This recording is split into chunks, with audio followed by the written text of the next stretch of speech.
আমাকে এভাবে মেরে রক্তাক্ত জখম চাইনিজ কুড়াল দিয়ে খুয়াইছে আমারে। আমি 17 বছর বিএনপির জন্য রাজপথে রক্ত দিলাম, ত্যাগ স্বীকার করলাম। আজকে আমার বিএনপি নেতাকর্মীর হাতে আমার আজকে এই পরিস্থিতি।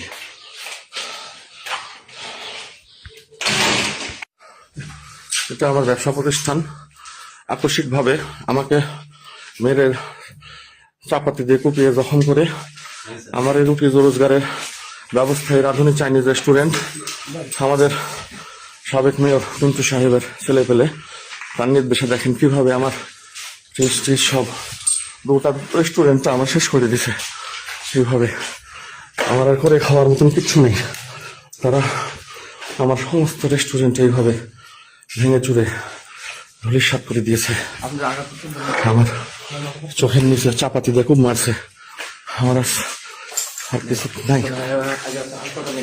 আমার ব্যবসা বাণিজ্য করে খাওয়ার মতন আর কোনো অপশান নাই। আমার সব শেষ।